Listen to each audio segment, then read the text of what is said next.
Shalom. ಯಾಕೆ ಕೆಲವೊಂದು ಸಾರಿ ನಮ್ಮ ಜೀವಿತದಲ್ಲಿ ಪ್ರಾರ್ಥನೆಗೆ ಉತ್ತರ ಆಲಸ್ಯವಾಗುತ್ತದೆ? ನೀವು ಸತೀಶ್ ಕುಮಾರ್ ಆದ ನನ್ನ ಬಳಿಗೆ ಬಂದು ಪ್ರಾರ್ಥನೆ ಮಾಡಿಸಿಕೊಂಡ್ರು ಕೂಡ ನಿಮ್ಮ ಜೀವಿತ ದೇವರಿಗೆ ಅಂಗೀಕಾರವಾಗಿ ಇರದೇ ಇರುವುದಾದರೆ, ನಾನು ಪ್ರಾರ್ಥನೆ ಮಾಡಿದರೂ ಕೂಡ ದೇವರು ಆ ಪ್ರಾರ್ಥನೆಗೆ ಉತ್ತರ ಕೊಡೋದಿಲ್ಲ. ಹಾಗಾದರೆ ನಾವು ಯಾವ ಸ್ಥಿತಿಯಲ್ಲಿ ಪ್ರಾರ್ಥನೆ ಮಾಡಬೇಕು? ಎಂತಹ ಆತ್ಮಿಕತೆಯುಳ್ಳವರಾಗಿ ನಾವು ಪ್ರಾರ್ಥಿಸಬೇಕು? ಎಂತಹ ಆತ್ಮಿಕತೆಯುಳ್ಳವರಾಗಿ ನಾವು ಪ್ರಾರ್ಥಿಸುವಾಗ ದೇವರು ಉತ್ತರಿಸುತ್ತಾರೆ ಎಂಬ ವಿಷಯವನ್ನು ಈ ದಿನ ನಿಮ್ಮೊಂದಿಗೆ ಹಂಚಿಕೊಳ್ಳಬೇಕೆಂದು ಬಯಸುತ್ತಿದ್ದೇನೆ.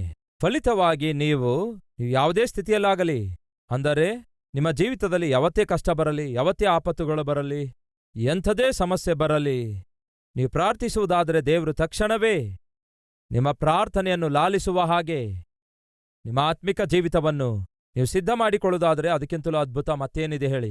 ಅದೇ ಸಮಯದಲ್ಲಿ ನಾವು ಪ್ರಾರ್ಥಿಸಿದಾಗ ದೇವರು ತಕ್ಷಣ ಉತ್ತರ ಕೊಡಬೇಕೆಂದು ಆಶಿಸುತ್ತೇವೆ. ಆದರೆ ಕೆಲವೊಂದು ಸಾರಿ ದೇವರು ತಕ್ಷಣ ಉತ್ತರ ಕೊಡೋದಿಲ್ಲ. ಯಾಕೆಂದರೆ ನೀವು ಬೇಡಿಕೊಳ್ಳುತ್ತಿರುವ ಪ್ರಾರ್ಥನೆಗೆ ಉತ್ತರ ಹೊಂದಿಕೊಳ್ಳುವುದಕ್ಕೆ ಅದು ಸರಿಯಾದ ಸಮಯ ಆಗಿರೋದಿಲ್ಲ ಎಂದು ದೇವರು ಭಾವಿಸಿದಾಗ ನಿಮಗೆ ಉತ್ತರ ಕೊಡುತ್ತಾರೆ. ಆದರೆ ಆತನು ಏರ್ಪಡಿಸಿಟ್ಟಿರುವ ಉತ್ತರವನ್ನು ಆತನು ಅಂದುಕೊಂಡಿರುವ ಸಮಯದಲ್ಲಿಯೇ ನಿಮಗೆ ಆ ಉತ್ತರವನ್ನು ಕೊಡ್ತಾರೆ. ಹಾಗಾಗಿ ನೀವು ಬೇಡಿಕೊಂಡ ಪ್ರಾರ್ಥನೆಯ ಉತ್ತರ ತಕ್ಷಣ ಬರಲಿಲ್ಲವೆಂದು ಬೇಸರಗೊಳ್ಳಬಾರದು. ಯಾಕೆಂದರೆ ನೀವು ದೇವರ ಚಿತ್ತಾನುಸಾರವಾಗಿ, ವಾಕ್ಯಾನುಸಾರವಾಗಿ ಪ್ರಾರ್ಥನೆ ಮಾಡುವಾಗ ದೇವರು ಖಂಡಿತವಾಗಿ ಗ್ರಾಂಟೆಡ್ ಎಂದು ಸ್ಟ್ಯಾಂಪ್ ಹಾಕುತ್ತಾರೆ. ಹಾಗೆ ಗ್ರಾಂಟೆಡ್ ಎಂದು ಸ್ಟ್ಯಾಂಪ್ ಹಾಕುವಾಗ, ಉದಾಹರಣೆಗೆ ನೀವು ಉದ್ಯೋಗ ಪಡ್ಕೊಳ್ಳಲು ಪ್ರಯತ್ನ ಮಾಡಿದಿರಂದ್ಕೊಳ್ಳಿ. ನಿಮಗೆ ಉದ್ಯೋಗ ಕೊಡುವಾಗ ಅವರೊಂದು ನಿಮಗೆ ಜಾಯ್ನಿಂಗ್ ಆರ್ಡರ್ಸ್ ಕಳಿಸುತ್ತಾರಲ್ಲವೇ? ಈಗ ನಿಮಗೆ ಉದ್ಯೋಗ ಸಿಕ್ಕಿದೆಯೋ ಇಲ್ಲವೋ? ಸಿಕ್ಕಿದೆ. ಆದರೆ ನಿಮಗೆ ಸಿಕ್ಕಿರುವ ಉದ್ಯೋಗಕ್ಕೆ ಯಾವಾಗ ನೀವು ಜಾಯಿನ್ ಆಗಬೇಕೆಂದು ಒಂದು ಡೇಟ್ ಹಾಕ್ತಾರೆ. ನೀವು ಸೆಲೆಕ್ಟ್ ಆಗಿದ್ದೀರಿ, ನಿಮಗೆ ಉದ್ಯೋಗ ಕೊಡ್ತಿದ್ದೇವೆ ಎಂದು ಹೇಳುತ್ತಾ ಜೂನ್ 15ನೇ ತಾರೀಕಿಗೆ ನೀವು ಬಂದು ಉದ್ಯೋಗದಲ್ಲಿ ಜಾಯಿನ್ ಆಗ್ರಿ, ಉದ್ಯೋಗ ಕೊಡ್ತಿದ್ದೇವೆ. ಆದರೆ ಆ ಉದ್ಯೋಗ ಕೊಡ್ತಿದ್ದೇವೆ, ಆದರೆ ಯಾವ ದಿನ ಬಂದು ಜಾಯಿನ್ ಆಗಬೇಕೆಂಬ ಡೇಟ್ ನಿಮಗೆ ಕೊಡ್ತಿದ್ದೇವೆ ಅಂದಾಗ ಒಪ್ಪಿಕೊಳ್ತೀರೋ ಇಲ್ಲವೋ? ಹಾಗೆಯೇ ನಾವು ಕೂಡ ದೇವರಿಗೆ ಪ್ರಾರ್ಥನೆ ಮಾಡುವಾಗ ದೇವರು ನಾನು ನಿಮ್ಮ ಪ್ರಾರ್ಥನೆಗೆ ಉತ್ತರ ಕೊಡ್ತಿದ್ದೇನೆ ಎಂಬುದಾಗಿ ಹೇಳುತ್ತಾ ಯಾವಾಗ ಕೊಡ್ತೇನೆಂದು ಒಂದು ಡೇಟ್ ನೇಮಿಸುತ್ತಾರೆ. ಆ ಡೇಟನ್ನು ನೇಮಿಸಿರುವುದಾದರೆ ಖಂಡಿತವಾಗಿ ಆ ಡೇಟ್ಗೋಸ್ಕರ ನೀವು ಕಾದಿರಬೇಕು. ಎಕ್ಸಾಂಪಲ್, ಎಂದಿನಿಂದಲೂ ನೀವು ಒಂದು ದೊಡ್ಡ MNC ಕಂಪನಿಯಲ್ಲಿ ಉದ್ಯೋಗ ಪಡ್ಕೊಳ್ಬೇಕೆಂದು ಕಾಯ್ತಾ ಇದ್ದೀರಿ. ಇಂಟರ್ವ್ಯೂಗಾಗಿ ಹೋಗ್ತೀರಿ, ಪ್ರಾರ್ಥನೆ ಮಾಡ್ತೀರಿ, ಅವರು ಯಸ್ ಯು ಆರ್ ಸೆಲೆಕ್ಟೆಡ್ ಅಂದಾಗ ನೀವು ಬಹಳ ಸಂತೋಷ ಪಡ್ತೀರಿ. ಕಂಪನಿಯವರು ಹೇಳ್ತಾರೆ ಈಗ ನೀವು ಹೋಗಿ ಜಾಯ್ನಿಂಗ್ ಆರ್ಡರ್ ಕಳಿಸ್ತೇವೆ ಅಂದಾಗ ನೀವು ಸೆಲೆಕ್ಟ್ ಆಗಿದ್ದೀರೋ ಇಲ್ಲವೋ? ಸೆಲೆಕ್ಟ್ ಆಗಿದ್ದೀರಿ. ನಿಮಗೆ ಉದ್ಯೋಗ ಸಿಕ್ತೋ ಇಲ್ಲವೋ? ಉದ್ಯೋಗ ಸಿಕ್ಕಿತು.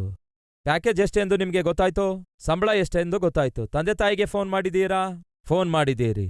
ಆದರೆ ಅವರು ಲೆಟರ್ ಕಳಿಸುವಾಗ ಏನ್ ಹೇಳ್ತಾರೆ? ಈಗ ತಾನೇ ಹೇಳಿದ ಹಾಗೆ ಜೂನ್ 15ನೇ ತಾರೀಕಿಗೆ ಬಂದು ಬೆಳಿಗ್ಗೆ 9 ಗಂಟೆಗೆ ರಿಪೋರ್ಟ್ ಮಾಡಿ, ಜೂನ್ 15ನೇ ತಾರೀಕು ಬಂದು ಜಾಯಿನ್ ಆಗಿರಿ.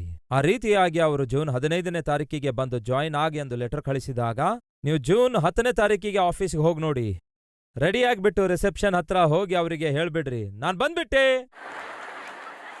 ಎಂದು. ಹೀಗೆ ಅಲ್ಲಿರುವವರಿಗೆ ಭೇಟಿಯಾಗಿ ನೋಡಿ. ಅವ್ರು ಹೇಳ್ತಾರೆ ಯಾಕೆ ಬಂದ್ರಿ? ನನಗೆ ಜಾಬ್ ಕೊಟ್ಟಿದ್ದಾರೆ, ನಾನು ಸೆಲೆಕ್ಟ್ ಆಗಿದ್ದೇನೆ. ಓಕೆ, ಜಾಯ್ನಿಂಗ್ ಆರ್ಡರ್ ತೋರಿಸಿ, ಈಗ ಜಾಯ್ನಿಂಗ್ ಆರ್ಡರ್ ಇಲ್ಲಿದೆ. ಅವರು ಅದನ್ನು ನೋಡಿ ಮೇಲಿನಿಂದ ಕೆಳಗಡೆ ಇವನಿಗೆ ನೋಡಿ ಬಂದ್ಬಿಟ್ಟೆ ಎಂದು ಹೇಳಿ ಬರೋದಲ್ಲ. ಇದರೊಳಗಡೆ ಏನಿದೆ? 15ನೇ ತಾರೀಕಿಗೆ ಬೆಳಗ್ಗೆ 9 ಗಂಟೆಗೆ ಬಾ ಅಂತಿದೆ. ಈ ದಿನ 10ನೇ ತಾರೀಕಿದೆ. ಜಾಗ್ರತೆಯಿಂದ ಮನೆಗೆ ಹೋಗಿ 15ನೇ ತಾರೀಕು 9 ಗಂಟೆಗೆ ಬಾ. ಆಯ್ತು ಬಂದೆ ಎಂಬುದಾಗಿ 10ನೇ ತಾರೀಕು 11ನೇ ತಾರೀಕು ಬಂದ್ರೆ ನಿನಗೆ ಯಾರು ಬರಗೊಡಿಸಲ್ಲ ಎಂದು ಹೇಳ್ತಾರೋ ಇಲ್ಲವೋ? ಜಾಯ್ನಿಂಗ್ ಆರ್ಡರ್ ಯಾವಾಗ ಕೊಡಲಾಗಿದೆಯೋ, ಯಾವ ಸಮಯವಿದೆಯೋ, ಯಾವ ಟೈಮ್ ಇದೆಯೋ ಅವಾಗ್ಲೇ ಪ್ರತ್ಯಕ್ಷವಾಗಬೇಕು. ಅವಾಗ್ಲೇ ನಿಮಗೆ ಬೆಲೆ ಕೊಡ್ತಾರೆ. ಹಾಗೆಯೇ ದೇವರು ನಿಮಗೆ ಗ್ರಾಂಟೆಡ್ ಎಂದು ಉತ್ತರ ಕೊಡಬಹುದು. ಹಾಗೆ ಉತ್ತರ ಕೊಡುವಾಗ ದೇವರು ಮಾಡುವುದೇನೆಂದ್ರೆ ಒಂದು ಡೇಟ್ ಅನ್ನು ನೇಮಿಸುತ್ತಾರೆ, ಒಂದು ಟೈಮ್ ಕೂಡ ಫಿಕ್ಸ್ ಮಾಡ್ತಾರೆ. ಹಾಗೆ ಟೈಮ್ ಫಿಕ್ಸ್ ಮಾಡುವಾಗ, ಹಾಗೆ ಡೇಟ್ ಫಿಕ್ಸ್ ಮಾಡುವಾಗ ಅಲ್ಲಿಯವರೆಗೂ ನಾವು ತಾಳ್ಮೆಯಿಂದ ನಂಬಿಕೆಯೊಂದಿಗೆ ಕಾದಿರಬೇಕು. ಜಾಯ್ನಿಂಗ್ ಆರ್ಡರ್ ಕೊಟ್ಟಿದ್ದಾರೆ, ನೀವು ಸೆಲೆಕ್ಟ್ ಆಗಿದ್ದೀರಿ, ನೀವು ಮುಖ ಸಪ್ಪಗಿಟ್ಕೊಳ್ಳುವ ಅಗತ್ಯವಿಲ್ಲ, ಅಳುತ್ತಾ ಕೂತ್ಕೊಳ್ಳುವ ಅಗತ್ಯವಿಲ್ಲ. ಯಾಕೆಂದರೆ ವಾಗ್ದಾನ ಮಾಡಿದ್ದಾರೆ. ಯಾರು ವಾಗ್ದಾನ ಮಾಡಿದ್ದಾರೆ ಹೇಳಿರಿ?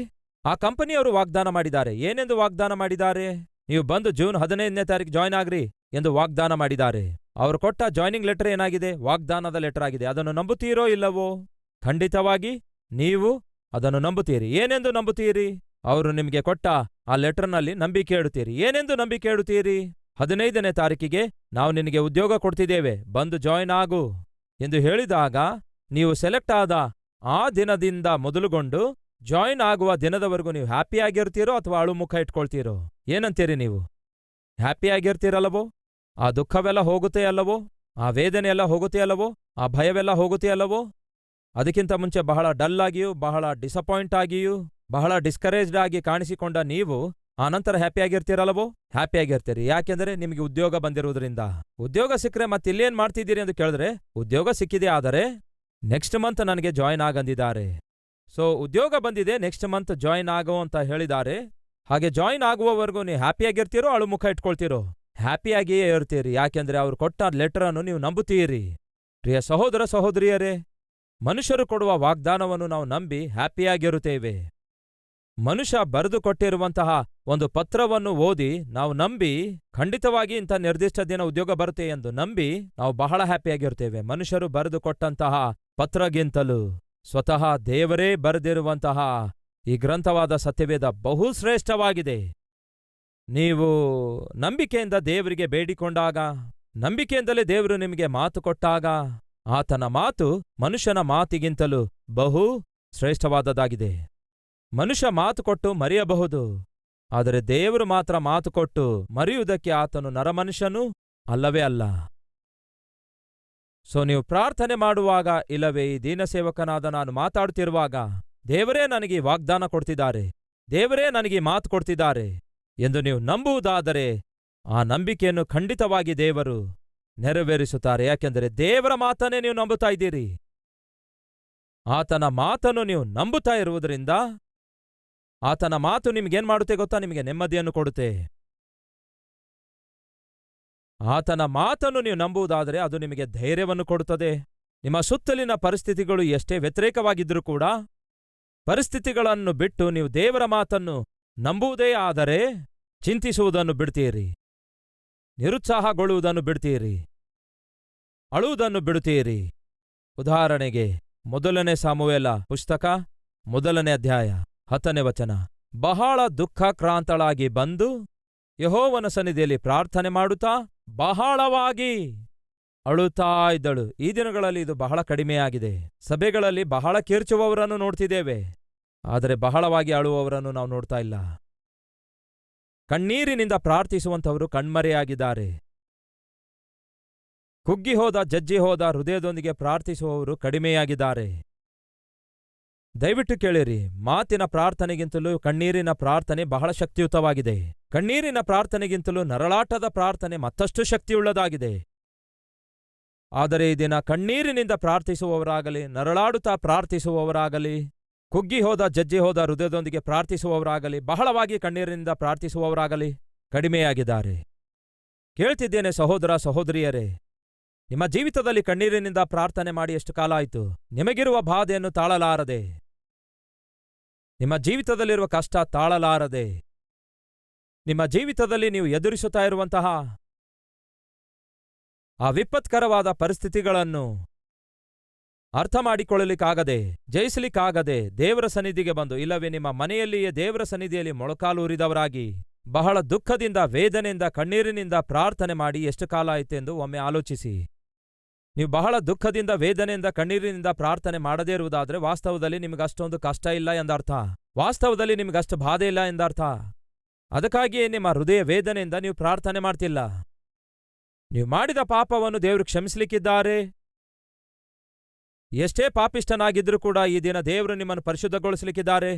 ನೀವು ಮಾಡಿದ ಪಾಪಕ್ಕಾಗಿ ಪಶ್ಚಾತ್ತಾಪ ಪಡೆಯಿರಿ ಎಂದು ಹೇಳುತ್ತಾ ಇರುವಾಗ, ಪಶ್ಚಾತ್ತಾಪ ಪಡೆಯಿರಿ ಎಂದು ಹೇಳುತ್ತಾ ಇರುವಾಗ ಕೆಲವರೇನೋ ಎದೆ ಬಡಿದುಕೊಂಡು ಪಶ್ಚಾತ್ತಾಪ ಪಡುತ್ತಾರೆ. ಇನ್ನು ಕೆಲವರೇನೋ, ಕರ್ತನಾದ ಯೇಸುವೆ, ನಾನು ಮಾಡಿದ ಪಾಪಗಳನ್ನು ಕ್ಷಮಿಸಿಬಿಡು, ಇನ್ನೆಂದಿಗೂ ಪಾಪ ಮಾಡಲ್ಲ ದೇವರೆಂದು ಬರೀ ತುಟಿಗಳಿಂದ ಪ್ರಾರ್ಥನೆ ಮಾಡ್ತಾರೆ. ನೀವು ಪಶ್ಚಾತ್ತಾಪ ಪಡುವಂಥದ್ದು ಎಷ್ಟು ಆಳವಾಗಿರುತ್ತದೆಯೋ, ಎಷ್ಟು ಭಾರವುಳ್ಳದಾಗಿರುತ್ತದೆಯೋ ಅದರ ಆಧಾರದ ಮೇರೆಗೆ ನೀವು ಹೊಂದಿಕೊಳ್ಳಲಿಕ್ಕಿರುವಂತಹ ಉತ್ತರ ಕೂಡ ಆಗಿರುತ್ತೆ. ಕೆಲವೊಂದು ಸಾರಿ ನಮ್ಮ ಮಕ್ಕಳು ಕೇಳ್ತಾ ಇರ್ತಾರೆ, ಡ್ಯಾಡಿ ನನಗೆ ಇದನ್ನು ಕೊಡಿಸು, ಡ್ಯಾಡಿ ನನಗೆ ಅದನ್ನು ಕೊಡಿಸು, ಡ್ಯಾಡಿ ನಾನು ಇಂಥ ಸ್ಥಳಕ್ಕೆ ಹೋಗ್ತೇನೆ ಅಂದಾಗ ಬೇಡ ಮಗನೇ ಅನ್ನುತ್ತೇವೆ, ಬೇಡ ಮಗಳೇ ಅನ್ನುತ್ತೇವೆ. ಆಯ್ತು ಹೋಗು ಅಂದಾಗ ಅವರು ಸೀರಿಯಸ್ ಆಗಿ ತೆಗೆದುಕೊಳ್ಳೋದಿಲ್ಲ. ಅಂದ್ರೆ ನಿಜವಾಗ್ಲೂ ಹೋಗುವ ಮನಸ್ಸಿಲ್ಲ, 100% ಹೋಗುವಂತಹ ಮನಸ್ಸು ಅವರಿಗಿಲ್ಲ. ಆದರೆ ಹೋಗ್ತೇನೆ ಅನ್ನುತ್ತಾರೆ. ಅಥವಾ ಇಂಥ ಕೆಲಸ ಮಾಡಿದ್ರೆ ಮಾಡ್ತೇನೆ, ಇಲ್ಲವಾದ್ರೆ ಇಲ್ಲ, ಅದನ್ನು ಕೊಂಡ್ಕೊಂಡ್ರೆ ಕೊಂಡ್ಕೊಳ್ತೇನೆ, ಇಲ್ಲವಾದ್ರೆ ಇಲ್ಲ. ಕೆಲವು ಸಾರಿ ಮಕ್ಕಳು ಬಹಳ ಬೇಡಿಕೊಳ್ತಾರೆ, ಇಲ್ಲ ಡ್ಯಾಡಿ ಪ್ಲೀಸ್ ಡ್ಯಾಡಿ, ಇಲ್ಲ mummy please mummy, please mummy ಎಂದು ಕೇಳಿದಾಗ ಸ್ವಲ್ಪ ಹೊತ್ತು ನಾವು ಆಲೋಚಿಸ್ತೇವೆ. ಬೇಡ ಮಗನೇ, ಬೇಡ ಮಗಳೇ ಅಂದಾಗ ಸ್ವಲ್ಪ ಹೊತ್ತಾದ್ಮೇಲೆ ಆ ಮಗನಾಗಲಿ ಮಗಳಾಗಲಿ ಬಂದು ಮಮ್ಮಿ ಪ್ಲೀಸ್ ಮಮ್ಮಿ ಎಂದು ಹೇಳ್ತಾ ಕಣ್ಣಲ್ಲಿ ಕಣ್ಣೀರು ತಂದಾಗ ನೀವೇ ಹೇಳಿ, ತಂದೆ ತಾಯಿಗಳಾಗಿ ಏನ್ ಮಾಡ್ತೀರಿ? ಯಾವಾಗ್ಲೇ ಆಗ್ಲಿ ಮಗನಾಗಲಿ ಮಗಳಾಗ್ಲಿ ಏನೇ ಬೇಡಿಕೊಳ್ಳುವಾಗ ಅವ್ರ ಕಣ್ಣಲ್ಲಿ ಕಣ್ಣೀರು ತಂದು ಅಳುಮುಖದಿಂದ ಕೇಳುವಾಗ ಏನ್ ಮಾಡ್ತೀರಿ? ಎಲ್ಲಿ ಹಾಗೆ ಇನ್ನೂ ಅಳ್ತಾರಂದ್ಕೊಂಡು ಆಯ್ತು ಅಳಬೇಡ ಬಿಡು ಎಂದು ಹೇಳಿ ತಕ್ಷಣ ಏನ್ ಮಾಡ್ತೇವೆ? ಪಾಕೆಟ್ನಿಂದ ಪರ್ಸ್ ತೆಗೆದೋ ಇಲ್ಲವೇ ಬ್ಯಾಗ್ನಿಂದ ದುಡ್ಡು ತೆಗೆದೋ ಆಯ್ತು ಈಗ ಅಳಬೇಡ ಬಿಡು, ಹೋಗಿ ಇದನ್ನು ಕೊಂಡ್ಕೋ ಅನ್ನುತ್ತೇವೆ. ಯಾಕೆಂದರೆ ಯಾವಾಗ ಕಣ್ಣೀರು ಅವರ ಕಣ್ಣಲ್ಲಿ ಉಕ್ಕಿ ಬರುತ್ತವೆಯೋ ಅದು ತಂದೆಯ ಮನಸ್ಸನ್ನು ತಾಯಿಯ ಮನಸ್ಸನ್ನು ಮಾರ್ಪಡಿಸುತ್ತೆ, ಇಲ್ಲವೇ ಪ್ರಭಾವ ಬೀರುತ್ತೆ. ನಾವು ಕೂಡ ಹಾಗೆಯೇ ದೇವರ ಸನ್ನಿಧಿಗೆ ಹೋಗಿ ನಮಗಿರುವ ಕಷ್ಟವನ್ನು ತಾಳಲಾರದೆ ಭರಿಸಲಾರದೆ ಕಣ್ಣೀರಿನಿಂದ ನಮ್ಮ ದೇವರಿಗೆ ಹೇಳಿಕೊಳ್ಳುವಾಗ ಆ ದೇವರ ಮನಸ್ಸು ಕರಗುತ್ತದೆ, ಅದು ಆತನಿಗೆ ಪ್ರಭಾವ ಬೀರುತ್ತೆ. ಆದರೆ ದುರದೃಷ್ಟವೇನೆಂದರೆ ಈ ದಿನ ಬಹಳ ಜನರಿಗೆ ಕಣ್ಣೀರಿನ ಪ್ರಾರ್ಥನೆಯ ಬೆಲೆ ಗೊತ್ತಾಗುತ್ತಿಲ್ಲ. ಏನೋ ಸುಮ್ಮನೆ ಹೆಸರಿಗೆ ಪ್ರಾರ್ಥಿಸ್ತಾರೆ, ಕಿರುಚುತ್ತಾ ಕೂಗಾಡುತ್ತಾ ಪ್ರಾರ್ಥಿಸುತ್ತಾರೆ, ಪ್ರಶ್ನಾರ್ಥಕವಾಗಿ ಪ್ರಾರ್ಥನೆ ಮಾಡ್ತಾರೆ, ಅಭ್ಯಾಸದ ಮೇರೆಗೆ ಪ್ರಾರ್ಥನೆ ಮಾಡ್ತಾರೆ, ತುಟಿಗಳಿಂದ ಪ್ರಾರ್ಥನೆ ಮಾಡ್ತಾರೆ. ಮನಸ್ಸಿಲ್ಲದಿದ್ದರೂ ಕೂಡ ಅಭ್ಯಾಸದ ಪ್ರಕಾರ ಆಚಾರದ ಪ್ರಕಾರ ಪ್ರಾರ್ಥನೆ ಮಾಡ್ತಾರೆ. ಇದನ್ನೇ ಅನೇಕರು ಅಭ್ಯಾಸ ಮಾಡ್ಕೊಂಡಿದ್ದಾರೆ. ಆದರೆ ಹನ್ನ ದೇವರ ಸನ್ನಿಧಿಗೆ ಬಂದು ಏನ್ ಮಾಡಿದಳೆಂದು ಬೈಬಲ್ನಲ್ಲಿದೆ, ಬಹಳ ದುಃಖಕ್ರಾಂತಳಾಗಿ ಬಹಳ ದುಃಖದೊಂದಿಗೆ ಬಹಳ ವೇದನೆಯಿಂದ ಬಹಳ ಕಣ್ಣೀರಿನಿಂದ ದೇವರ ಸನ್ನಿಧಿಯಲ್ಲಿ ಪ್ರಾರ್ಥನೆ ಮಾಡುತ್ತಾಳೆ, ಮೊರೆ ಇಡುತ್ತಾಳೆ. ಅದನ್ನು ನೋಡಿರುವಂತಹ ದೇವರ ಸೇವಕನಾಗಿರುವಂತಹ ಏಲಿ ಮೊದಲು ಅಪಾರ್ಥ ಮಾಡಿಕೊಳ್ತಾನೆ, ನಂತರ ಅರ್ಥ ಮಾಡಿಕೊಳ್ಳುತ್ತಾನೆ.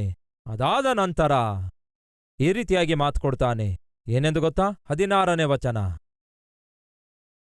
ಬಹಳವಾದ ನಿಟ್ಟುಸಿರನ್ನು ಬಿಡುತ್ತಾ, ಬಹಳವಾದ ನಿಟ್ಟುಸಿರು ಬಿಡುತ್ತಾ. ನಿರಾಶೆ ನಿರುತ್ಸಾಹದಿಂದ ಒಬ್ಬ ವ್ಯಕ್ತಿ ಬಳಲುತ್ತಾ ಇರುವಾಗ ಆ ವ್ಯಕ್ತಿಗೇನಾಗುತ್ತೆ ಗೊತ್ತಾ? ನಿಟ್ಟುಸಿರುಗಳು ಬರ್ತವೆ, ನರಳಾಟ ಉಂಟಾಗುತ್ತೆ. ಅದಕ್ಕಾಗಿಯೇ ಬೈಬಲ್ ಹೇಳ್ತದೆ, ನಾವು ಹೇಗೆ ಪ್ರಾರ್ಥಿಸಬೇಕೆಂದು ನಮಗೆ ಗೊತ್ತಿಲ್ಲದರಿಂದ ದೇವರ ಆತ್ಮನು ನಮ್ಮ ಪರವಾಗಿ ಮಾತಿಲ್ಲದಂತಹ ನರಳಾಟದೊಂದಿಗೆ ನಮ್ಮ ಪಕ್ಷದಲ್ಲಿ ಪ್ರಾರ್ಥನೆ ಮಾಡುತ್ತಾನಂತೆ. ಕಣ್ಣೀರಿನಿಂದ ನರಳಾಟದಿಂದ ಪ್ರಾರ್ಥನೆ ಮಾಡುವುದು ಈಗೋ ಹನ್ನಳ ಜೀವಿತದಲ್ಲಿ ನಾವು ನೋಡ್ತಿದ್ದೇವೆ. ಫಲಿತವಾಗಿ ಏನಾಯ್ತು? 15ನೇ ವಚನದ ಕೊನೆಯ ಸಾಲು, ನನ್ನ ಆತ್ಮವನ್ನು ಯೆಹೋವನ ಸನ್ನಿಧಿಯಲ್ಲಿ ಹೊಯ್ದುಕೊಳ್ಳುತ್ತಿದ್ದೇನೆ. ಹೊಯ್ಯುವುದು ಅಂದರೆ ಅರ್ಥವೇನು? ಇದೇ ಮಾತನ್ನು ನಾವು ಪ್ರಲಾಪ ಪುಸ್ತಕದಲ್ಲಿ ನೋಡ್ತೇವೆ. ನೀರನ್ನೋ ಎಂಬುವಂತೆ ನಿಮ್ಮ ಹೃದಯವನ್ನು ಯೆಹೋವನ ಸನ್ನಿಧಿಯಲ್ಲಿ ಹೊಯ್ದು ಬಿಡಿರಿ. ಹೊಯ್ದು ಬಿಡುವಾಗ ಏನಾಗುತ್ತೆ ಹೇಳಿ? ನೀರನ್ನು ಹೊಯ್ದು ಬಿಡುವಾಗ ನೀರು ಪ್ರವಾಹದಂತೆ ಪ್ರವಹರಿಸುತ್ತವೆ. ಹಾಗೆಯೇ ನಿಮ್ಮ ಹೃದಯ ಹೊಯ್ಯುವಾಗ ನಿಮ್ಮ ಕಣ್ಣಿನೊಳಗಡೆಯಿಂದ ಕಣ್ಣೀರು ಪ್ರವಹರಿಸುತ್ತವೆ. ಹನ್ನಳು ತನ್ನ ಹೃದಯ ಹೊಯ್ದುಕೊಂಡಳು ಅಂದರೆ ಅರ್ಥವೇನು? ಆಕೆಯ ಕಣ್ಣಿನಿಂದ ಕಣ್ಣೀರುಗಳು ಪ್ರವಹರಿಸಿದವು ಎಂದರ್ಥ. ಒಂದು ಸಾರಿ ನನ್ನ ಜೊತೆ ಸೇವೆಯಲ್ಲಿ ಪಾಲ್ಗೊಂಡಂತಹ ಒಬ್ಬ ವ್ಯಕ್ತಿಗೆ ಈ ಮಾತು ಕೇಳಿದೆ. ಅದೇನೆಂದರೆ, ಎಂದೇ ಆಗಲಿ ನೀನು ಕಣ್ಣೀರಿನಿಂದ ಪ್ರಾರ್ಥನೆ ಮಾಡಿದೀಯಾ ಎಂದು ಕೇಳಿದ್ರೆ, ಅದೇನೋ ಅಣ್ಣ, ನನ್ನ ಜೀವಿತ ಕಾಲದಲ್ಲಿಯೇ ಇದುವರೆಗೂ ಕಣ್ಣಿನಿಂದ ಕಣ್ಣೀರೇ ಬರಲಿಲ್ಲ ಅಣ್ಣ. ಯಾವತ್ತೇ ಆಗಲಿ ಪ್ರಾರ್ಥನೆ ಮಾಡುವಾಗ ನನ್ನ ಕಣ್ಣಲ್ಲಿ ಕಣ್ಣೀರೇ ಬರಲಿಲ್ಲ ಅಣ್ಣ ಅಂದ. ಯಾಕೆ ಗೊತ್ತಾ? ಅದು ಕಠಿಣವಾದ ಮನಸ್ಸಾಗಿತ್ತು. ಕುಗ್ಗಿ ಹೋದಂತಹ, ಜಜ್ಜಿ ಹೋದಂತಹ ಮನಸ್ಸು ದೇವರಿಗೆ ಇಷ್ಟವಾದಂತಹ ಯಜ್ಞ ಆಗಿದೆ ಎಂಬುದಾಗಿ ಬೈಬಲ್ ಹೇಳುತ್ತದೆ. ಕುಗ್ಗಿ ಹೋದಂತಹ, ಜಜ್ಜಿ ಹೋದಂತಹವರ ಸಂಗಡ ದೇವರು ನಿವಾಸಿಸುತ್ತಾರೆ ಎಂಬುದಾಗಿ ಬೈಬಲ್ ಹೇಳುತ್ತದೆ. ಗರ್ವಿಷ್ಠರು, ಅಹಂಕಾರಿಗಳು ಪಶ್ಚಾತ್ತಾಪ ಪಡುವುದಿಲ್ಲ, ಕಣ್ಣೀರಿನಿಂದ ಪ್ರಾರ್ಥಿಸೋದಿಲ್ಲ. ಒಂದು ವೇಳೆ ಕಣ್ಣೀರಿನಿಂದ ಪ್ರಾರ್ಥನೆ ಮಾಡಿದ್ರೂ ಕೂಡ ಅದು ದೀನತೆಯಿಂದ ಬಂದಿರುವ ಕಣ್ಣೀರಾಗಿರೋದಿಲ್ಲ. ಗರ್ವಿಷ್ಠರು ಕೂಡ ಕಣ್ಣೀರಿನಿಂದ ಪ್ರಾರ್ಥನೆ ಮಾಡಬಹುದು, ಅದು ಕುಗ್ಗಿ ಹೋದ ಜಜ್ಜಿ ಹೋದ ಹೃದಯದೊಂದಿಗೆ ಅಲ್ಲ. ಅವರಿಗಿರುವ ಕಷ್ಟದ ನಿಮಿತ್ತ, ಅವರಿಗಿರುವ ಇಕ್ಕಟ್ಟು ಬಿಕ್ಕಟ್ಟಿನ ನಿಮಿತ್ತ, ಅವರಿಗಿರುವ ಆಪತ್ತಿನ ನಿಮಿತ್ತ, ಆರ್ಥಿಕ ಸಮಸ್ಯೆದ ನಿಮಿತ್ತ, ಅದರ ನಿಮಿತ್ತವೇ ಅಳ್ತಾರೆ ಹೊರತು ತಮ್ಮ ಹೃದಯದೊಳಗೆ ದೇವರಿಗೆ ವ್ಯತಿರೇಕವಾಗಿರುವಂತಹ ಕಾರ್ಯಕಲಾಪಗಳ ನಿಮಿತ್ತವಾಗಿ, ದೇವರಿಗೆ ನಾನು ಸಂತೋಷಪಡಿಸ್ಲಿಕ್ಕಾಗ್ತಾ ಇಲ್ವಲ್ಲ, ದೇವರು ಆಶಿಸಿದಂತೆ ನಾನು ಜೀವಿಸ್ಲಿಕ್ಕಾಗ್ತಾ ಇಲ್ವಲ್ಲ ಎಂಬ ದುಃಖದಿಂದ ಕುಗ್ಗಿಹೋದ ಜಜ್ಜಿಹೋದ ಮನಸ್ಸಿನಿಂದ ಅವ್ರು ಪ್ರಾರ್ಥಿಸ್ಲಿಕ್ಕಾಗೋದಿಲ್ಲ. ಸಹೋದರ ಸಹೋದರಿಯರೇ, ದಯವಿಟ್ಟು ಕೇಳಿ. ಹನ್ನಳು ತನ್ನ ಹೃದಯದಲ್ಲಿರುವ ಬಾಧೆಯೆಲ್ಲ ಹೊಯ್ದುಕೊಳ್ತಿದ್ದಾಳಂತೆ. ಬಹಳ ದುಃಖಕ್ರಾಂತಳಾಗಿ ಪ್ರಾರ್ಥನೆ ಮಾಡಿದಳಂತೆ. ಹಾಗೆ ಪ್ರಾರ್ಥಿಸಿದಾಗ ಹೃದಯ ಹೊಯ್ದುಕೊಂಡಾಗ ಜರುಗಿದ್ದೇನೆಂದು ಬೈಬಲ್ನಲ್ಲಿದೆ. 17ನೇ ವಚನದಲ್ಲಿ ನೋಡ್ತೇವೆ. ಆಗ ಏಲಿ, ನೀನು ಕ್ಷೇಮದಿಂದ ಹಿಂದಿರುಗಿ ಹೋಗು. ಏನಂತೆ? ನೀನು ಕ್ಷೇಮದಿಂದ ಹೊರಟು ಹೋಗು. ಇಸ್ರಾಯೇಲ್ ದೇವರೊಂದಿಗೆ ನೀನು ಮಾಡಿಕೊಂಡ ಮನವಿ ಆತನು ನಿನಗೆ ದಯಪಾಲಿಸಲಿ ಎಂದು ಆಕೆಗೆ ಹೇಳಿದಾಗ, ಆಕೆ ಅವನಿಗೆ, ನಿನ್ನ ದಾಸಿಯಾದ ನಾನು ನಿನ್ನ ದೃಷ್ಟಿಯಲ್ಲಿ ಕೃಪೆಯನ್ನು ಹೊಂದಿದವಳಾದೇನು ಅಂದಳು. ಆ ನಂತರ ಆ ಸ್ತ್ರೀ ತನ್ನ ದಾರಿಯಲ್ಲಿ ಹೊರಟು ಹೋದಳು, ಭೋಜನ ಮಾಡುವುದನ್ನು ಆರಂಭಿಸಿದಳು. ಅಂದಿನಿಂದ ದುಃಖ ಪಡುವುದನ್ನು ಬಿಟ್ಟುಬಿಟ್ಟಳು. ಏನಂತೆ? ಬಿಟ್ಟು ಬಿಡುತ್ತಾಳೆ. ಯಾವಾಗ ದೇವರು ಆ ಸೇವಕನ ಮೂಲಕ ಈ ಮಾತು ಹೇಳುತ್ತಾರೋ, ನೀನು ಹೋಗು, ನೀನು ಆಶಿಸಿದನ್ನೇ ದೇವರು ಅನುಗ್ರಹಿಸ್ಲಿಕ್ಕಿದ್ದಾರೆ ಎಂದು ಏಲಿ ತನ್ನ ಬಾಯಿಯಿಂದ ಆ ಮಾತನ್ನು ಹೇಳಿದಾಗ ಅದರಲ್ಲಿ ಆಕೆ ವಿಶ್ವಾಸ ಬಿಡುತ್ತಾಳೆ. ಸ್ವತಃ ದೇವರೇ ಈ ದೈವ ಸೇವಕನ ಮೂಲಕ ನನಗೆ ಶುಭವಚನಗಳನ್ನು ತಿಳಿಯಪಡಿಸಿದ್ದಾರೆ ಎಂದು ನಂಬಿದಳು. ನೀವು ಇಂಟರ್ವ್ಯೂಗೆ ಹೋಗುವಾಗ, ನೀವು ಇಂಟರ್ವ್ಯೂ ಅನ್ನು ಮುಗಿಸಿದ ನಂತರ ನಿಮಗೆ ಇಂಟರ್ವ್ಯೂ ತೆಗೆದುಕೊಂಡಂಥವರು, ರೈಟ್, ನಿನ್ನನ್ನು ಉದ್ಯೋಗದಲ್ಲಿ ಸೆಲೆಕ್ಟ್ ಮಾಡುತ್ತಿದ್ದೇವೆ, ಯು ಆರ್ ಸೆಲೆಕ್ಟೆಡ್ ಎಂಬ ಮಾತು ಅವರು ಹೇಳಿದ್ದಾರೆ ಅಂದುಕೊಳ್ಳಿ. ಉದ್ಯೋಗ ಪ್ರಯತ್ನ ಮಾಡುವವನು ಎಷ್ಟು ಸಂತೋಷ ಪಡ್ತಾನೆ ನೋಡಿ. ಆ ಮಾತನ್ನು ಎಷ್ಟು ಅದ್ಭುತವಾಗಿ ನಂಬುತ್ತಾನೆ. ಯು ಆರ್ ಸೆಲೆಕ್ಟೆಡ್, ಬೇಗನೆ ಜಾಯ್ನಿಂಗ್ ಆರ್ಡರ್ಸ್ ಕಳಿಸುತ್ತೇವೆ ಅಂದಾಗ ಅವನು ಎಷ್ಟೋ ಆನಂದದಿಂದ ಜೀವಿಸ್ತಾನೆ. ಗಾಳಿಯಲ್ಲಿ ಹಾರಾಡ್ತಾನೆ, ತನ್ನ ಫ್ರೆಂಡ್ಸ್ಗೆ ಪಾರ್ಟಿ ಕೊಡ್ತಾನೆ, ತಂದೆ ತಾಯಿಗೆ ಫೋನ್ ಮಾಡ್ತಾನೆ. ಉದ್ಯೋಗದಲ್ಲಿ ಸೇರಿಕೊಂಡನೋ ಸೇರಲಿಲ್ಲ, ಜಾಯ್ನಿಂಗ್ ಆರ್ಡರ್ಸ್ ಬಂತೋ ಇನ್ನೂ ಬಂದಿಲ್ಲ, ಮತ್ತ್ಯಾಕೆ ಸೆಲೆಬ್ರೇಟ್ ಮಾಡಿಕೊಳ್ತಾನೆ? ಅವರು ಮಾತು ಕೊಟ್ಟಿದ್ದಾರೆ. ಒಬ್ಬ ಮನುಷ್ಯ ಕೊಟ್ಟ ಮಾತಿಗೆ ಇನ್ನೊಬ್ಬ ಮನುಷ್ಯ ಇಷ್ಟು ಸೆಲೆಬ್ರೇಟ್ ಮಾಡಿಕೊಳ್ಳುವುದಾದರೆ, ದೇವರು ಕೊಟ್ಟ ಮಾತಿಗೆ ಮನುಷ್ಯ ಇನ್ನೆಷ್ಟು ಸೆಲೆಬ್ರೇಟ್ ಮಾಡಿಕೊಳ್ಳಬೇಕು? ದಯವಿಟ್ಟು ಕೇಳಿ. ಏಲಿ ಹೇಳಿರುವ ಮಾತನ್ನು ದೇವರು ಹೇಳಿರುವ ಮಾತೋ ಎಂಬಂತೆ ಹನ್ನ ಸೆಲೆಬ್ರೇಷನ್ ಮಾಡಿಕೊಳ್ಳಲು ಶುರು ಮಾಡುತ್ತಾಳೆ. ಆ ದಿನದಿಂದ ದುಃಖಪಡುವುದನ್ನು ಬಿಡುತ್ತಾಳೆ ಪ್ರಿಯರೇ. ಆ ದಿನದಿಂದ ನಿರಾಶೆಗೆ, ನಿರುತ್ಸಾಹಕ್ಕೆ ಆಕೆ ತನ್ನ ಜೀವಿತದಲ್ಲಿ ಅವಕಾಶವಿಲ್ಲದಂತೆ ಮಾಡಿದಳು. ನನ್ನ ದೇವರು ನನಗೆ ಮಾತು ಕೊಟ್ಟಿದ್ದಾರೆ, ಹಾಗೆ ಮಾತು ಕೊಟ್ಟಂತಹ ದೇವರು ಖಂಡಿತವಾಗಿ ಅದನ್ನು ನೆರವೇರಿಸ್ತಾರೆ ಎಂದು ನಂಬಿದಳು. ಬೈಬಲ್ ಹೇಳುತ್ತದೆ, ನೀನು ನಂಬುವುದಾದರೆ ದೇವರ ಮಹಿಮೆಯನ್ನು ಕಾಣುವೆ ಎಂದು. ಈ ದಿನ ನಿಮ್ಮ ಜೀವಿತದಲ್ಲಿ ದೇವರ ಮಹಿಮೆ ಕಾಣಲಾರದಕ್ಕೆ ಕಾರಣ ಗೊತ್ತಾ? ನೀವು ನಂಬುತ್ತಾ ಇಲ್ಲ. ಪ್ರಾರ್ಥನೆ ಅಂತೂ ಮಾಡ್ತೀರಿ, ಆದರೆ ಪ್ರಾರ್ಥನೆ ಮಾಡಿದ್ದನ್ನು ನಂಬದೇ ಇರುವುದಕ್ಕಾಗಿಯೇ ನಮ್ಮ ಜೀವಿತದಲ್ಲಿ ಕಷ್ಟಗಳು, ನಮ್ಮ ಜೀವಿತದಲ್ಲಿ ತೊಂದರೆಗಳು, ನಮ್ಮ ಜೀವಿತದಲ್ಲಿ ಸಮಸ್ಯೆಗಳು ನಮ್ಮ ಜೀವಿತದಲ್ಲಿ ಕಾಣ್ತೇವೆ. ಅಷ್ಟೆಲ್ಲ ಆಶಿಸಿದ ಪ್ರತಿಫಲ ನಾವು ಕಾಣೋದಿಲ್ಲ. ಹನ್ನ ಅಂದಿನಿಂದ ದುಃಖಪಡುವುದನ್ನು ಬಿಡುತ್ತಾಳೆ. ಯಾಕೆ ಗೊತ್ತಾ? ದೇವರ ಮಾತನ್ನು ಆಕೆ ನಂಬುತ್ತಾಳೆ. ಈ ದಿನ ನನ್ನ ಪ್ರಿಯ ಸಹೋದರ ಸಹೋದರಿಯರೇ, ನೀವು ಯಾವಾಗಲೇ ಆಗಲಿ ದೇವರ ಸನ್ನಿಧಿಗೆ ಹೋಗುವಾಗ, ನೀವು ವಾಕ್ಯ ಓದುವಾಗ ಆಗಿರಬಹುದು, ನೀವು ವಾಕ್ಯ ಕೇಳುತ್ತಿರುವಾಗ ಆಗಿರಬಹುದು, ನೀವು ಪ್ರಾರ್ಥನೆ ಮಾಡುತ್ತಿರುವಾಗ ಆಗಿರಬಹುದು, ದೇವರು ನಿಮ್ಮೊಂದಿಗೆ ಮಾತಾಡ್ತಾರೆ. ನಿಮ್ಮ ಮನಸ್ಸಿನೊಳಗೆ ನಿಮ್ಮೊಂದಿಗೆ ಮಾತಾಡ್ತಾರೆ. ವಾಕ್ಯದ ಮೂಲಕ ನಿಮ್ಮೊಂದಿಗೆ ಮಾತಾಡ್ತಾರೆ. ಆತನು ಮಾತಾಡ್ತಿರುವಾಗ ಖಂಡಿತವಾಗಿ ನಿಮಗೆ ಗೊತ್ತಾಗುತ್ತೆ ಆತನು ನಿಮ್ಮೊಂದಿಗೆ ಮಾತಾಡ್ತಿದ್ದಾನೆಂದು, ದೇವರು ನನ್ನೊಂದಿಗೆ ಮಾತಾಡ್ತಿದ್ದಾರೆ ಎಂದು. ಆದರೆ ದುರದೃಷ್ಟವೇನೆಂದರೆ, ನಮ್ಮ ಜೀವಿತದಲ್ಲಿ ದೇವರು ನಮ್ಮೊಂದಿಗೆ ಮಾತಾಡುತ್ತಿರುವಾಗ ಕೇಳುವಂತಹ ಪರಿಸ್ಥಿತಿ ನಮ್ಮಲ್ಲಿ ಅನೇಕರಿಗಿಲ್ಲ. ಕಾರಣವೇನೆಂದರೆ, ನಾವು ಲೋಕದಲ್ಲಿ ಜೀವಿಸುವವರಾಗಿರುವುದರಿಂದ. ಒಂದು ಕಾಲದಲ್ಲಿ STD ಬೂತ್ಗಳಿರ್ತಾ ಇದ್ವು. ನಿಮ್ಮಲ್ಲಿ ಅನೇಕರು ನೋಡೇ ಇರ್ತೀರಿ, ರೈಟ್? ಒಂದು ಚಿಕ್ಕ ಬಾಕ್ಸ್ ತರ ಕಟ್ತಾ ಇದ್ರು. ಆ ಚಿಕ್ಕ ಬಾಕ್ಸ್ ತರ ಅದನ್ನು ಕಟ್ಟಿ ಅದರೊಳಗಡೆ ಫೋನ್ ಇಡ್ತಾ ಇದ್ರು. ಅವು ರೋಡ್ ಪಕ್ಕದಲ್ಲಿಯೇ ಇರ್ತಾ ಇದ್ವು. ಯಾಕೆ ಆ ಬಾಕ್ಸ್ ಇಡ್ತಾ ಇದ್ರು ಗೊತ್ತಾ? ರೋಡ್ ಪಕ್ಕದಲ್ಲಿಯೇ ಈ STD ಬೂತ್ ಇರುವುದರಿಂದ ನಾವು ಫೋನಲ್ಲಿ ಮಾತಾಡ್ತಾ ಇರುವಾಗ ಹೊರಗಡೆ ಹೋಗ್ತಾ ಇರುವ ವಾಹನಗಳ ಶಬ್ದ, ಈ ಹಾರ್ನ್ ಶಬ್ದ, ಈ ಗಲಾಟೆ ಎಲ್ಲ ಕೇಳಿಸುತ್ತಾ ಇತ್ತು. ಆ ನಂತರ ಏನ್ ಮಾಡ್ತಾರೆ ಗೊತ್ತಾ? ಒಂದು ಚಿಕ್ಕ ಕೋಣೆಯೊಳಗಡೆ ಫೋನ್ ಇಟ್ಟು ಅದರ ಜೊತೆಗೆ ಒಂದು ಫ್ಯಾನ್ ಇಡ್ತಾ ಇದ್ರು. ನಾವು ಒಳಗೆ ಹೋಗಿ ಏನ್ ಮಾಡಬೇಕು? ಬಾಗಿಲು ಹಾಕೊಳ್ಳಬೇಕು. ಯಾಕೆ ಬಾಗಿಲು ಹಾಕಿಕೊಳ್ಳಬೇಕು ಗೊತ್ತಾ? ಹೊರಗಡೆ ಇರುವ ಶಬ್ದ ಆ ಕಡೆಯಿಂದ ಮಾತಾಡುವಂತಹವರ ಮಾತು ನಮಗೆ ಕೇಳಿಸಿಕೊಳ್ಳಲಾರದಂತೆ ಮಾಡ್ತಾ ಇತ್ತು. ಹಾಗಾಗಿ ಏನ್ ಮಾಡಬೇಕಿತ್ತು? ಆ ಕಡೆ ಇರುವ ವ್ಯಕ್ತಿ ಏನ್ ಮಾತಾಡ್ತಿದ್ದಾನೆಂದು ನೀವು ಕೇಳಿಸಿಕೊಳ್ಳಬೇಕಾದರೆ, ಹಾಗೆಯೇ ನೀವು ಮಾತಾಡುವುದನ್ನು ಆ ಕಡೆ ಇರುವ ವ್ಯಕ್ತಿ ಕೇಳಬೇಕಾದರೆ ನೀವು ಈ ಲೋಕದಲ್ಲಿರುವ ಶಬ್ದಗಳಿಂದೆಲ್ಲ ದೂರ ಆಗಬೇಕಿತ್ತು. ಆ ಕೋಣೆ ಒಳಗೆ ಹೋಗಿ ನೀವು ಬಾಗಿಲು ಹಾಕಿಕೊಳ್ಳುವಾಗ ಈ ಶಬ್ದ ಎಲ್ಲ ಕಡಿಮೆ ಆಗ್ತಿತ್ತು. ಹೀಗೆ ಸುತ್ತಲಿರುವ ಶಬ್ದ ಎಲ್ಲ ಕಡಿಮೆ ಆಗುವಾಗ ಆ ಕಡೆ ಇರುವ ವ್ಯಕ್ತಿ ಮಾತಾಡುವಾಗ ಬಹಳ ಚೆನ್ನಾಗಿ ಮೆಲ್ಲನೆಯ ಸ್ವರದಲ್ಲಿ ನೀವು ಕೇಳಿಸಿಕೊಳ್ತಾ ಇದ್ರಿ. ದೇವರು ಕೂಡ ಅದನ್ನೇ ಹೇಳ್ತಾರೆ, ನಾನು ನಿಮ್ಮೊಂದಿಗೆ ಮಾತಾಡ್ತೇನೆ. ಆದರೆ ಆತನು ಮಾತಾಡುವಾಗ ನಾವು ಕೇಳಿಸಿಕೊಳ್ಳಬೇಕಾದರೆ ಈ ಲೋಕದಲ್ಲಿರುವ ಎಲ್ಲಾ ಶಬ್ದಗಳಿಂದ ನಾವು ದೂರ ಆಗಬೇಕು. ಅದಕ್ಕಾಗಿಯೇ ದೇವರು ಹೇಳಿದ್ದಾರೆ, ನೀವು ಪ್ರಾರ್ಥನೆ ಮಾಡುವಾಗ ನಿನ್ನ ಕೋಣೆಯೊಳಗೆ ಹೋಗಿ ಟಿವಿ ಆನ್ ಮಾಡಿಕೊಂಡು, ಸಿನಿಮಾ ಆನ್ ಮಾಡಿಕೊಂಡು, ಸೀರಿಯಲ್ ಆನ್ ಮಾಡಿಕೊಂಡು ಒಂದು ಕಡೆ ಅದನ್ನು ನೋಡ್ತಾ ಪ್ರಭುವೇ ಅಂತ ಪ್ರಾರ್ಥನೆ ಮಾಡು ಹೀಗೆಂದು ಹೇಳಿದರು. ಮತ್ತೇನು ಹೇಳಿದ್ದಾರೆ ಹೇಳಿ ನೋಡೋಣ ಬನ್ನಿ. ಮತ್ತಾಯನ ಸುವಾರ್ತೆ 6ನೇ ಅಧ್ಯಾಯ 6ನೇ ವಚನ. ಮತ್ತಾಯ ಸುವಾರ್ತೆ 6:6. ನೀವು ಪ್ರಾರ್ಥನೆ ಮಾಡುವಾಗ ನಿಮ್ಮ ಕೋಣೆಯೊಳಗೆ ಹೋಗಿ ಬಾಗಿಲನ್ನು ಮುಚ್ಚಿಕೊಂಡು ರಹಸ್ಯದಲ್ಲಿರುವ ನಿಮ್ಮ ತಂದೆಗೆ ಪ್ರಾರ್ಥನೆ ಮಾಡಿರಿ. ನಿಮ್ಮ ಕೋಣೆಯೊಳಗೆ ಹೋಗಿರಿ, ಬಾಗಿಲು ಮುಚ್ಕೊಳ್ರಿ. ಲೋಕದ ಶಬ್ದಗಳಲ್ಲಿ ಯಾವುದು ಕೂಡ ನೀವು ಕೇಳಿಸಿಕೊಳ್ಳಬಾರದು. ಏಕಾಂತವಾಗಿ ಒಬ್ಬಂಟಿಗರಾಗಿ ನಿಶ್ಶಬ್ದದಿಂದ ಪ್ರಶಾಂತವಾದ ಸಮಯದಲ್ಲಿ ನೀವು ದೇವರ ಸನ್ನಿಧಿಯಲ್ಲಿ ಮೊಳಕಾಲೂರಿರಿ. ರಹಸ್ಯದಲ್ಲಿರುವ ದೇವರ ಸನ್ನಿಧಿಯಲ್ಲಿ ರಹಸ್ಯವಾಗಿ ಏಕಾಂತವಾಗಿ ನೀವು ಆತನಿಗೆ ಕಾಣಿಸಿಕೊಳ್ಳಿರಿ. ಆಗ ಆತನ ಮಾತುಗಳು ನಿಮಗೆ ಸ್ಪಷ್ಟವಾಗಿ ಕೇಳಿಸುತ್ತವೆ. ಲೋಕದ ಶಬ್ದಗಳಲ್ಲಿ ನಾವು ದೇವರ ಸ್ವರ ಕೇಳುವಂಥದ್ದು ಬಹಳ ಕಷ್ಟ. ಅದಕ್ಕಾಗಿಯೇ ನಾವು ಪ್ರತ್ಯೇಕಿಸಿಕೊಳ್ಳಬೇಕು. ಏಕಾಂತವಾಗಿ ದೇವರ ಸನ್ನಿಧಿಗೆ ಹೋಗಿ ಒಬ್ಬಂಟಿಗರಾಗಿ ಆತನ ಸನ್ನಿಧಿಯಲ್ಲಿ ಮೊಳಕಾಲೂರುವುದು, ಒಬ್ಬಂಟಿಗರಾಗಿ ಏಕಾಂತವಾಗಿ ಎಲ್ಲವೂ ನಿಶಬ್ದವಾಗಿರುವಾಗ ಆತನ ಸನ್ನಿಧಿಯಲ್ಲಿ ಕಾಣಿಸಿಕೊಳ್ಳುವಂಥದ್ದು ಅದು ಅತ್ಯವಶ್ಯಕವಾಗಿದೆ.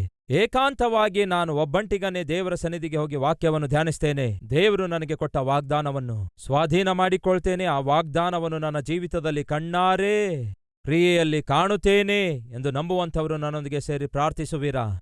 Let's pray.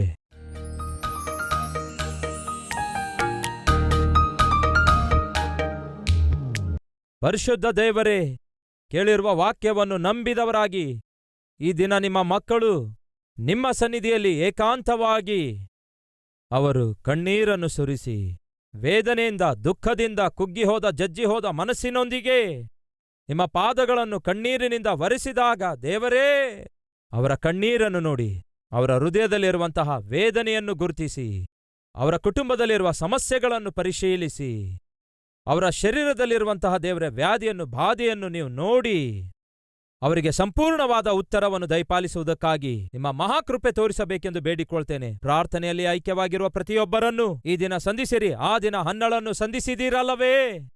ಆ ದಿನ ಹನ್ನಳಿಗೆ ವಾಗ್ದಾನ ಕೊಟ್ಟಿದ್ದೀರಲ್ಲವೇ? ಈ ದಿನ ಕಣ್ಣೀರು ಸುರಿಸುವಂತಹ ಪ್ರತಿಯೊಬ್ಬ ಸಹೋದರನು ಶ್ರೇಷ್ಠವಾದ ಉತ್ತರವನ್ನು ಸ್ವಾಧೀನ ಮಾಡಿಕೊಳ್ಳುವ ಹಾಗೆ ನನಗೂ ನಮ್ಮೆಲ್ಲರಿಗೂ ಅದ್ಭುತವಾದಂತಹ ಆತ್ಮಿಕತೆಯನ್ನು ಅನುಗ್ರಹಿಸಿರೆಂದು ಯೇಸುವಿನ ನಾಮದಲ್ಲಿ ಬೇಡಿ ಹೊಂದಿದ್ದೇವೆ ತಂದೆಯೇ, ಆಮೆನ್.